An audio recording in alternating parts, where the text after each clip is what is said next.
রাজনীতিতে শেষ কথা বলে কিছু নেই, কথাটা বড্ড অদ্ভুত শোনালেও বাংলাদেশের প্রেক্ষাপটে এর চেয়ে ধ্রুব সত্য আর কিছু হতে পারে না। একটা সময় ছিল যখন বিএনপি আর জামায়াতে ইসলামীর সম্পর্ককে বন্ধুত্বের চেয়েও বেশি অনেকটা ভাইয়ের মতো মনে করা হতো। রাজপথের আন্দোলন থেকে শুরু করে সরকার গঠন সবখানেই তারা ছিল একে অপরের পরিপূরক। অথচ আজ ভাগ্যের কি নির্মম পরিহাস, সেই দীর্ঘদিনের মিত্ররাই এখন একে অপরের সবচেয়ে বড় প্রতিপক্ষ।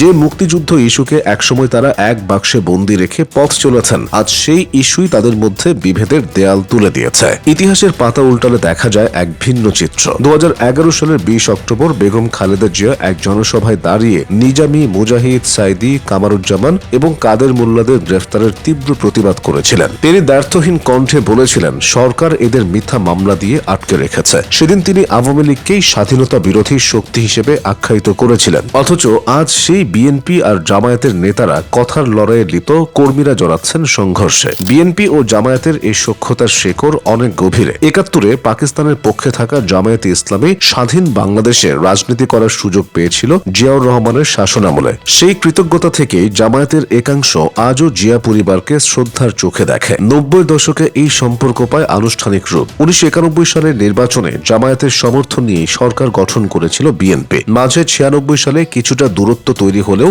99 সালে 4 দলীয় জোট গঠনের মাধ্যমে তারা আবার একাকার হয়ে যায়। 2001 সালের নির্বাচন ছিল এই জোটের জন্য স্বর্ণযুগ। নির্বাচনে জিতে খালেদা জিয়া সরকার গঠন করেন এবং ইতিহাসে প্রথমবারের মতো জামায়াতের 2 শীর্ষ নেতা মন্ত্রিত্ব লাভ করেন। কিন্তু ফাটলের শুরুটা হয় 2006 সালের 28 অক্টোবর। পল্টনে লগি বৈঠার তাণ্ডবে জামায়াত ব্যাপক ক্ষতিগ্রস্ত হলেও বিএনপি সরকার তখন খুব একটা গা করেনি। সেই অভিমান থেকেই দূরত্বের সূচনা। তবুও 2008 থেকে শুরু করে পরবর্তী 1.5 দশক তারা একসাথেই পথ চলেছে। যুদ্ধাপরাধের বিচারে জামায়াত যখন কোণঠাসা, তখন বিএনপির সালাউদ্দিন কাদের চৌধুরীর বিচারও দুই দলকে এক কাতারে রেখেছিল। এমনকি 2018 সালের নির্বাচনে নিবন্ধন হারিয়ে জামায়াত নেতারা ধানের শীষ প্রতীকেই ভোট করেছিলেন। 2022 সালে আনুষ্ঠানিক জোট ভাঙলেও সরকার পতনের আন্দোলনে তাদের সুর ছিল এক। 2024 সালে আন্দোলন চলাকালে আওয়ামী লীগ যখন জামায়াতকে নিষিদ্ধ করে, বিএনপি তখনও তার প্রতিবাদ জানিয়েছিল। শেখ হাসিনা সরকারের পতনের পর সেনা সদর থেকে বঙ্গভবন